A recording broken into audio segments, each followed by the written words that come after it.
Dope Discussions Podcast.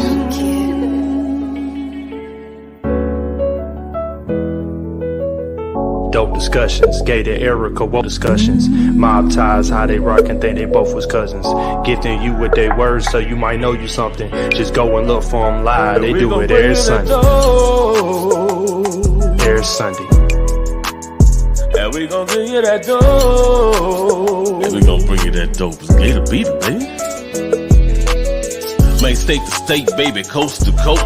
Like the fire, baby, spark the jokes. And we gon' bring you that dope. Come talk with Erica, man, talk with G.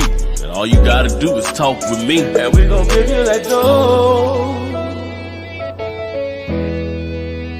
And we gon' bring you that dope. And we gon' bring you that dope. And we gon' bring you that dope.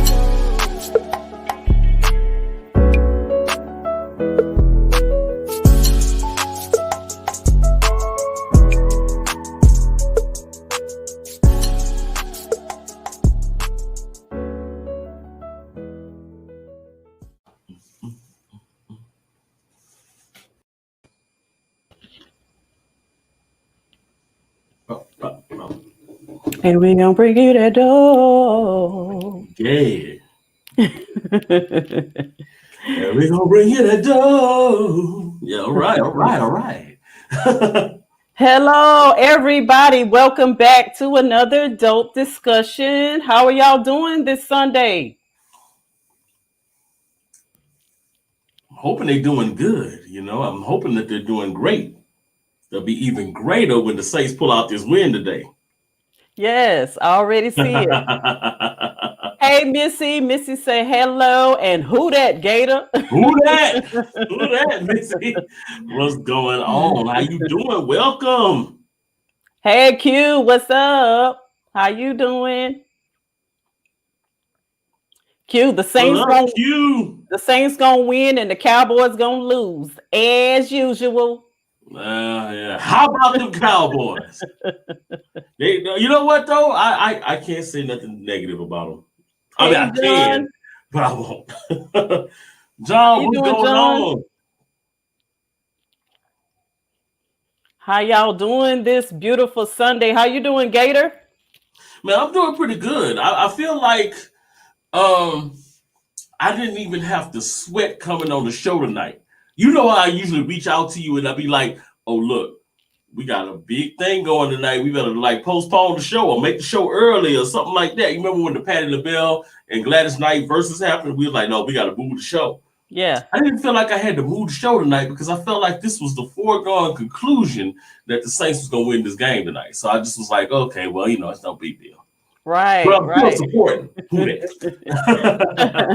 Yes, we're gonna pull it out. I saw the score. The Buccaneers had 6, we had 0, but that ain't net. No. We had 6, they had 0. Oh, really? Now it's 6-3. So they just kicked the field goal. So okay. Yeah. We're gonna pull it off anyway. Mm-hmm.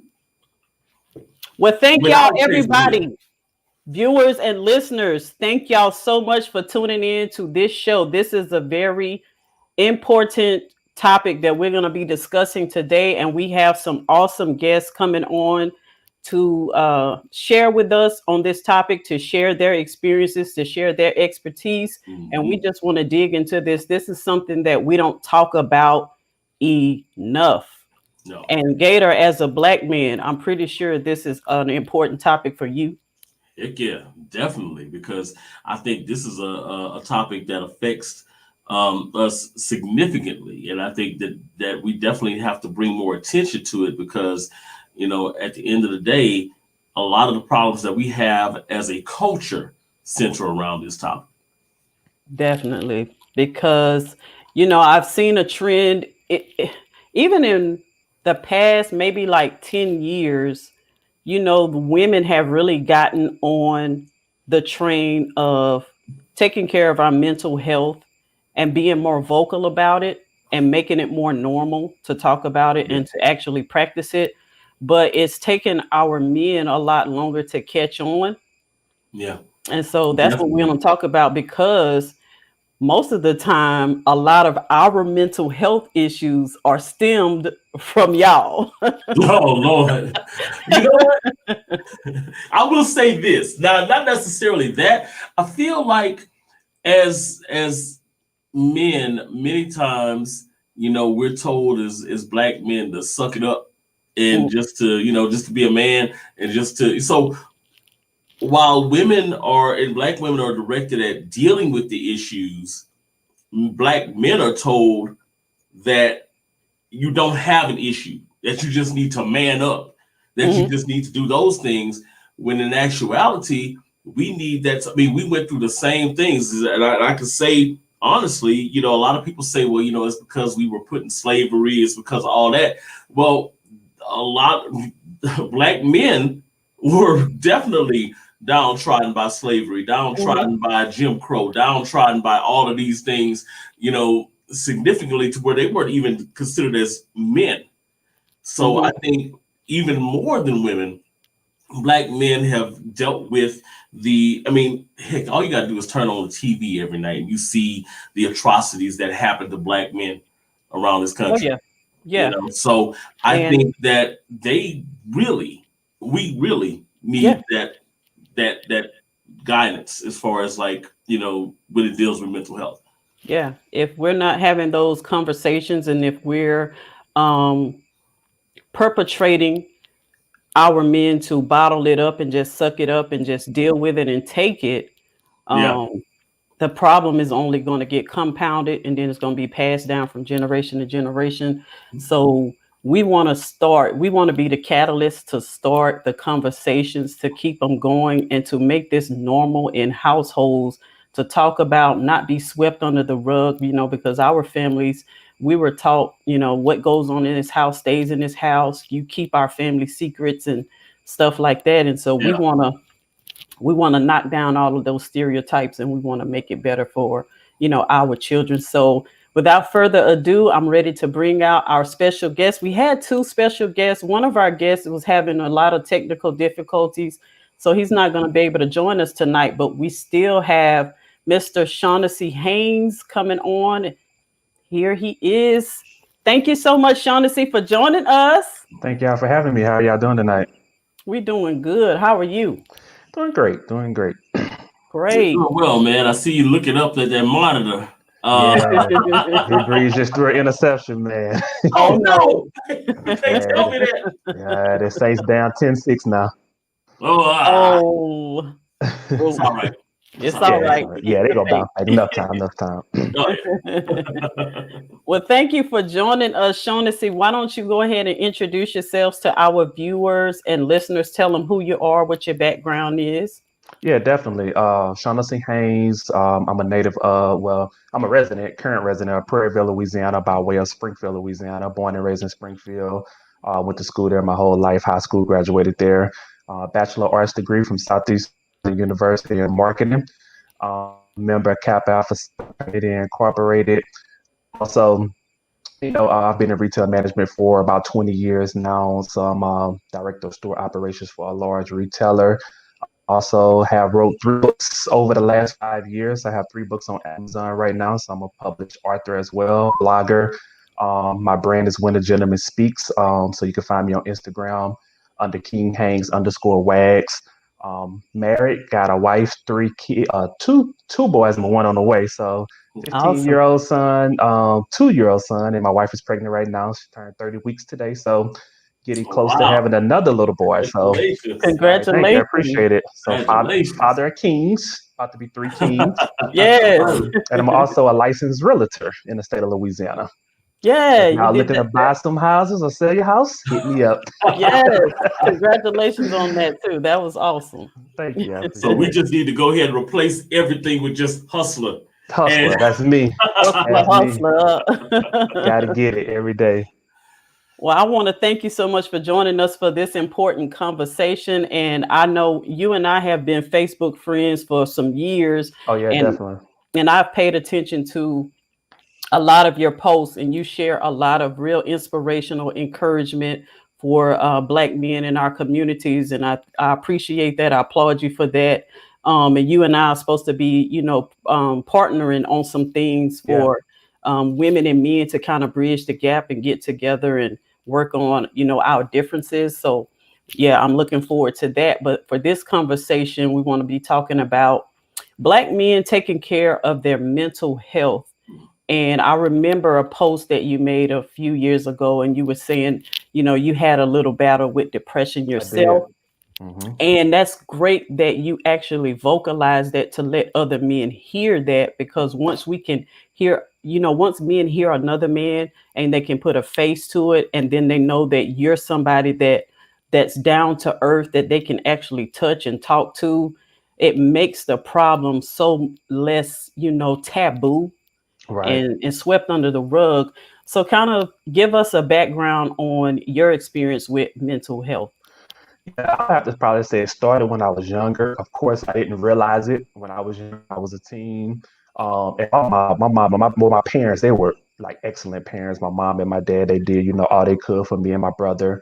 My brothers, I have, at first it was just me and my older brother and my little brother. He's 16 years younger than me. So, Mm. growing up in the house, it was just me and my older brother, until I got to a junior in high school. And then my mom had my little brother. But they always did the best that they could, but I always had that feeling that, I wasn't appreciated enough and things to that nature. So I used to just keep a lot of stuff bottled up inside of me. And then I would just let it out in rage Mm. as, certain situations got happened. As I got older, I felt like I had poured myself into certain relationships that I was in, but I wasn't getting that same love and affection and stuff back. And that caused me just, take another step and just say, you know, it just really like pushed me into this corner to making me feel like, I wasn't worthy, I wasn't being appreciated and things to that nature. So, I used to have these dark days, and my wife have seen them a couple of times to where I would sit down and I would just be like, I would just be sitting there. Then she'll look at me, and then I'll just bust out in tears, crying. Wow. Wow. Um, and she'll try to console me. She'll, ask me what's wrong and things to that nature. And I will have to tell her, it's just I don't feel this, and I don't feel this. I feel unappreciated. It has been situations maybe at work and things to that nature. Hmm. So that's basically what I had felt. I started going to therapy a couple of years ago. I don't go currently today, but I went a couple of times, and it actually did help. I started reading a lot, started doing research online on how I can cope with the mechanisms of when I feel like those dark days, and it's just times. I'm an over. That's my biggest issue. Hmm. And when I just start thinking about stuff from my past and stuff, a lot of times it just really, really takes me to a dark spot.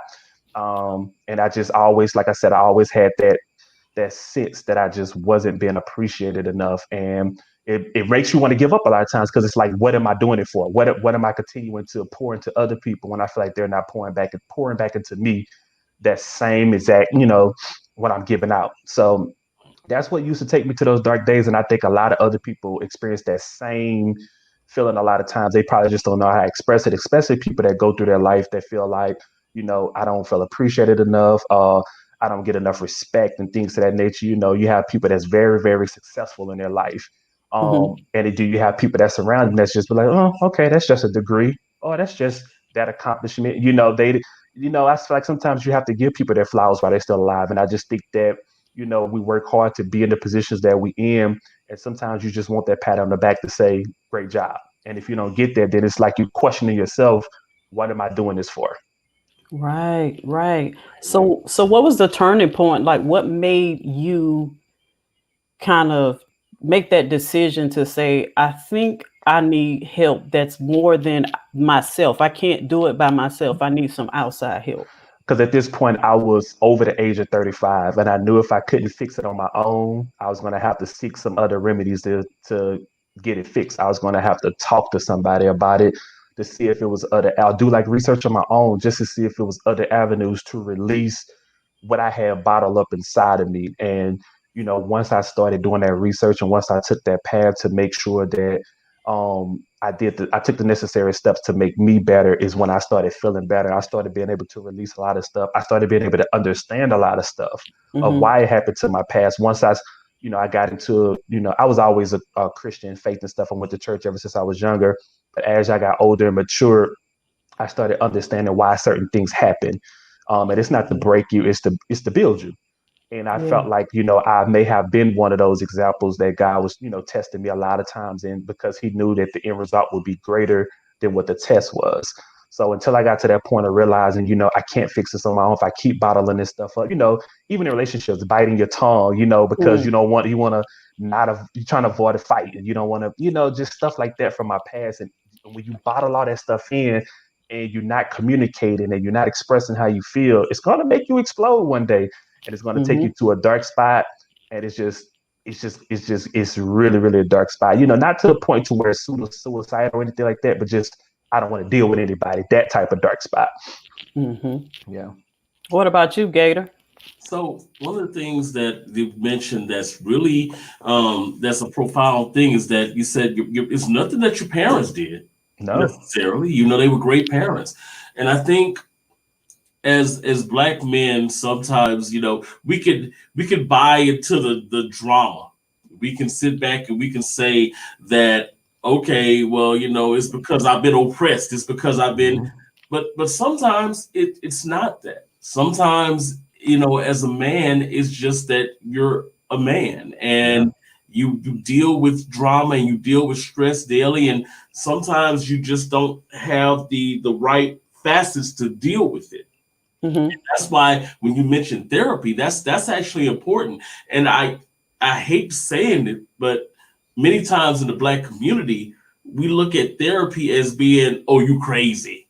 Mm-hmm. Mm-hmm. You know, Yep. and Stigma. and that stigma behind it leads us to not dealing with issues when they come up. It leads us to kind of circle back to a topic we had last week. It leads to us not dealing with things that we could be healing from. Mm-hmm. And I feel like that's one of the biggest detriment to the black community right now is that we as black men, instead of taking our position as in the forefront of trying to push movements and push agendas, we're still trying to deal with things that have happened 50, 60, 70, 80, 100 years ago, Mm-hmm. and not just that, but things that are happening in our families day to day. It's hard for us to deal with it. We'd rather ignore it and go about our way than actually deal with the issues that come up. So, and as a black man looking at that as well, you look at it and you say, well, what did my mom and dad do wrong? They didn't do anything wrong, but you can't put it all on me. Maybe I'm just wasted. Maybe you know, maybe I'm everything that these people tell me that I am just because of Mm-hmm. my color. Yeah. And I think that's why therapy is so important. Yeah, Yeah.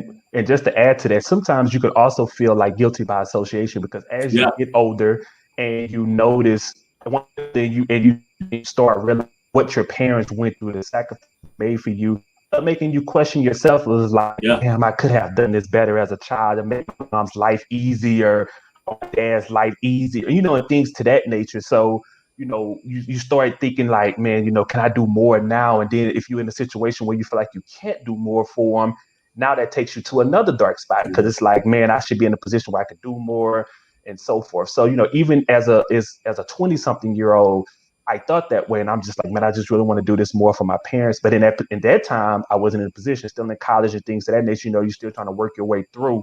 So that was one of the things that definitely motivated me and fueled me to be who I am today, because I know that I knew the man that I wanted to be. I watched a lot of people in my neighborhood when I grew up as a teenager not be the right type of man. Till this day, right. I still watch a lot of men that I know not be the right type of man. And I knew that that's something I definitely didn't want to be. I knew that I wanted to be better and I wanted to be different.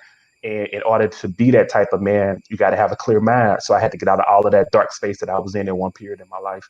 Mhm. Yeah, I think it's important that we all understand that we're not born with the skills that we need to communicate our inner thoughts, especially for men.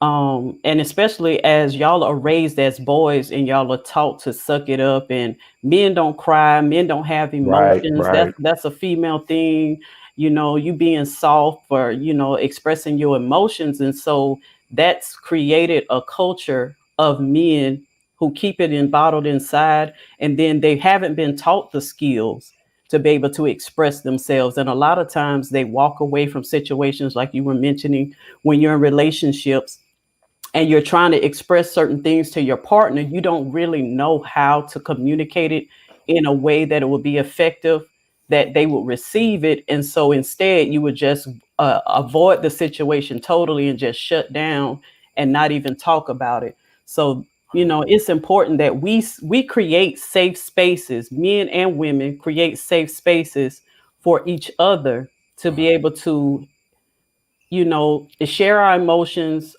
express what we're thinking without being shut down, without being told that that's not right, that's not how you should feel, or that's not how you should think. And then we will start to get, better understand each other. So I think it's really important that Black men are given a safe space where they can talk, if it's just amongst each other, to just share their inner thoughts. And like you were saying, you felt like at a young age you were pressured to be this, to excel, to perform at a certain level for your parents. In the world, a lot of men feel that pressure and they don't even know how to express it and release it. Right. Absolutely. Yeah. I agree. That's very true, and I think that's something on men as well. We have to stop, chastising each other, because I mean, Shaughnessy, you probably know this, man. If you go out there, and you start telling somebody, some of your friends, like, man, look, I'm having these feelings, man. I just feel depressed. I just said, man, what's wrong with you, bro? Right. Yep. Yep. Blah blah blah blah blah. And all that does is makes us suppress those things even more. Right. There's a lot of solutions that can come about just by mentioning the problem. And if you're never comfortable with talking to your friends about an issue, then that issue will never get solved. Absolutely. Just sit there and think that you're weird. Sit there and gander in that craziness without going to somebody and saying, hey, I need help. Right. I absolutely agree. Just to piggyback off what you were saying, even like, being raised in the era that we was being raised in, being born in the late 70s, early 80s, and, even your parents, that's what they told you back then, like toughen up, be a man.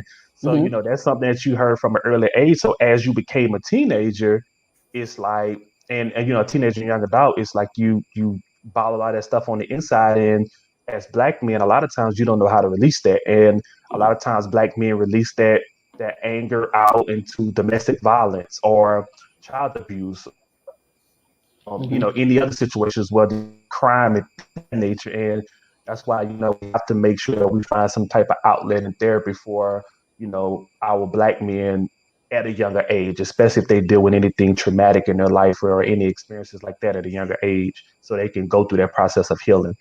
Yeah. And even at a higher level for Black men, especially in the climate that we live in and the country that we live in, where we have to armor our kids with an extra layer of, precaution, because they living as Black people in a racist society. So we have to, kind of school them and let them know how the world sees them and how they should conduct themselves in order to not be profiled, in order to not be discriminated against. And all of that pressure on a Black man, it's like a pressure cooker. It's going to explode in some kind of way.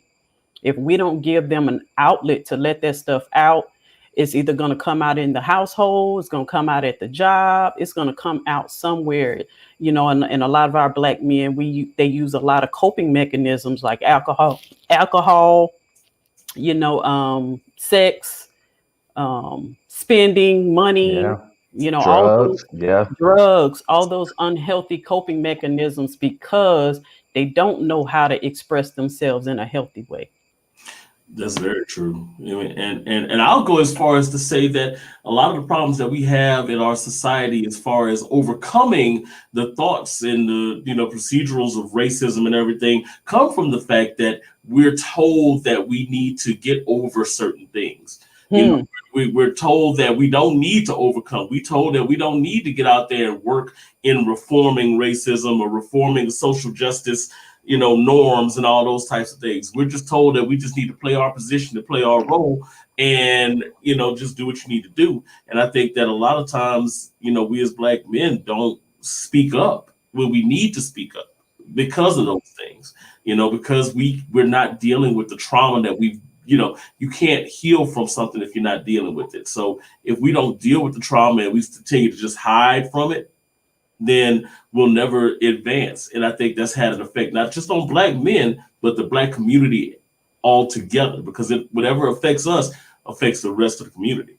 Absolutely. And when we talk about breaking generational curses a lot, that's one of the things that, I feel like get overlooked a lot of times, is breaking that generational curse when it comes to trauma. We talk about breaking generational curses about getting our finances together or having better credit than our past generations and things of that nature. But a lot of times we don't talk about dealing with that trauma and that past pain that a lot of us dealt with as teenagers. And I mean, even the kids raised in the suburbs and had the best life. You don't know what they dealt with as a child. It didn't have to necessarily be in the home. It could have been at school, whether it was dealing with bullying or things to that nature.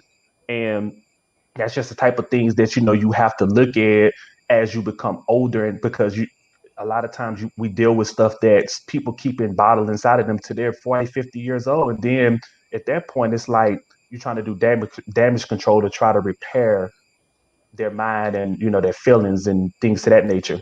And Shaughnessy, what are some methods that you use, like incorporating your life on a day-to-day basis, to make sure that you're checking in on yourself and gauging your mental health and your emotional health? What are some things that you do, like for self-care, to keep yourself balanced?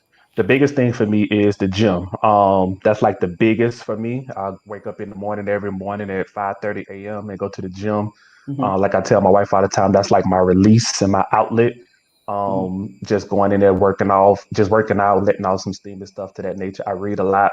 Always doing research on how I can just better myself, better my thought process, whether it's being a better father, being a better husband, better leader. I like to read things like that. Anytime that I can touch anything, read anything, see anything that's expanding my knowledge and my intellect on how I become a better person, that's what healing is to me, because it puts me in a different thought process. It makes me understand, the steps I need to take moving forward as a man. This is what I should be doing more of. This is what I should be doing better of, and things to that nature. So that's the type of things I do. When I do my research and when I do my posts on Facebook, Erica, that you see often, that to me also is a way that I cope. Because a lot of times the stuff that I post on Facebook trying to encourage others is stuff that I have experienced and dealt with before as well. So it's me expressing my journey to healing for others. And when I see people receive that, and I look at the comments and I can see that they can relate and understand what I went through, and they understanding and things to that nature, it also helps too. It also, helps ease the anxiety and things to that nature that I also had dealt with. Yeah, it eases that feeling of isolation. Like, Yeah, a lot of times we think we're the only person going through what we're going through. Nobody else would understand, or they would judge you if they knew what you were really thinking in your head, and stuff like that. So yeah, I can identify with that. And that's the same for me when I make my posts. It's to share my self revelation that with other people, and as I'm sharing it, they're also getting revelations for themselves, and then we're all creating a communicating of healing, community of healing. And that's what it's all about, because it doesn't matter if I get healed and then my neighbor next to me and my neighbor on this side of me, if they're both still diseased and damaged, then I don't have anybody to relate to. absolutely. So once I heal, I want to make sure I get other people, as many people as I can, to also heal, so that we can relate to each other in a healthier way. Right. I agree 100%. What about you, Gator? I mean, I know one of the things that you just now is going to the gym, man, and trying to get that physical form in shape, man. And I think that's really important because, I could use a little bit of that myself too. But Right. the things that I will say is that, it's been scientifically proven, man, Yeah. that, just being able to get out there and exercise, and take care of your physical temple. It helps a lot with taking care of your mental. It does. Just being able to get that routine going, getting up, going to the gym, getting those steps in. And I mean, it not only provides, healing for your physical body, but it also allows you time to sit there and focus on something outside of, the every day-to-day strife that you're going through. So I think Yeah, absolutely. Absolutely. I agree 100%. My wife used to always tell me, she was like, I know you're tired. She was like, you still going to the gym today? I'm like, yeah, I will always push myself through because that was definitely a release and an outlet for me just to go in there, sweat, burn out some steam. And a lot of times I just have my headphones on, listening to music, and I'm in my own thoughts. And it helped me with the overthinking because a lot of times, most people be like, well, if you're in the gym listening to music and thinking, then you may be overthinking. But for me, it allows me to be able to put things into perspective of why was I overthinking about stuff? Why was I causing myself to have this unnecessary anxiety, and things to that nature? So it allowed me to have a different outlet of being able to work out. But one thing that I didn't mention, was another coping mechanism for me is my wife, man. Like I have to give all the credit for her too. Men just don't understand like how much you need a strong woman by your side. Like when I say my yeah. dark days came, before I met my wife, that's when I was in my deepest part of my depression because that's where I felt like I was unappreciated the most. But when my wife came into my life and brought things to me that nobody before her has even like came close to bringing things to my life when it comes to like the consistency, when it comes to the appreciation, the effort, the love, like all of that every single day. My wife and I had started dating on June 19th of 2015, and Father's Day was the 21st. She didn't even know me. It took me out to dinner for Father's Day. And at that point, I was a father. I think my oldest son was maybe 10 at that time. And before then, I had never even been appreciated as a father. So that was like for me, just that was like the small things for me, just my wife coming in doing stuff like that to show, where I may not be, your child's mom at this point, but I'm going to show you that I appreciate you as a father, but because we need more black men, black fathers stepping up like you are, Yes. and like you have done. So what my wife brought to my life has been one thing. It has brought me a lot of healing. It has touched, it repaired my soul. And even in my books, I put there a lot of times in my blogs and things that I have wrote, I talk about how much, you know, the right woman by your side can just heal a broken soul.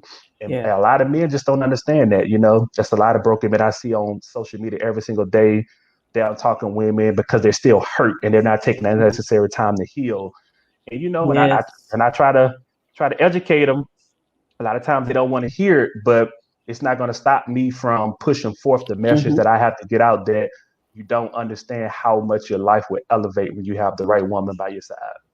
Definitely. Because when you're operating in your purpose, that woman is there to help you, push you forward and excel you and propel you forward in that purpose. She's a helpmeet. And a lot of times women have this intuition that complements that man. She can see his blind spots, and Mm-hmm. then she can cover him with in areas that he never even thought of. And that's where that union comes from. That's why people don't understand the power of coming together with a purpose. Right, I That's agree. powerful. That's good.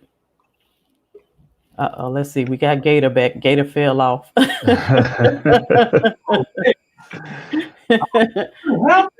I was sitting there. You, I had to do my emergency. My internet went out for some strange reason. I had to get on a hotspot right quick. So oh wow.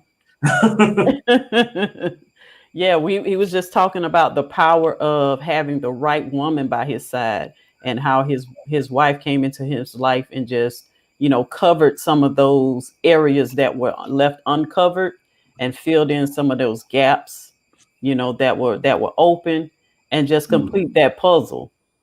Yeah, I mean, and I think that as a and I'm not just talking as a black man, but as a man, period, it's really important who you pick as your mate Mm-hmm. Absolutely, because they can 100%. they can speak life or speak death into you. Mm-hmm. You know, it's really important. You see online all the time. And Erica, you and I we did the episode about the POF date and all that kind of stuff. Mm-hmm. If you have somebody who is all about themselves and they don't want to feed into the common goal, then all that does is just become a detriment to you and to your spirit after a while. Men fall. Men have times when they get, they feel less than. Yes. There was a I was telling somebody a few years back, there was a time when I got laid off from a job and I was just feeling so down and so depressed and the person that I was with wasn't really speaking life into me. It was just kind of Right. like, well, I mean, you just need to go ahead and do what you're gonna have to do. And Right. well, and it, sometimes I hate saying it, but it's the truth. I think with everybody, sometimes men need to be propped up a little bit more. You Yeah. know, I and, agree. and, and Shaughnessy, you can feel this. If you get laid off from your job, that don't mean you don't want to feel like you sexy. You don't want to feel like not Right. Right. not a handsome or not a You're leader. still the man And of the house. right, Right. and when a woman can still continue to feed that into you, it gives you more initiative to go out there and overcome the things that you got to overcome. If Mhm. they're not doing that, then you're more likely to go into that shell Yeah. and just be like, oh, I don't know if I can do it. you know. So I Right. mean, it should be Mhm. reciprocated, of course. But Right. I Right. think that men need that more than women think we do.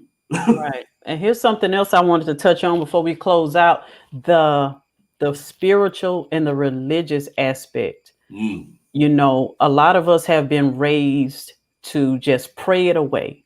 Pray, yeah. pray, pray about everything.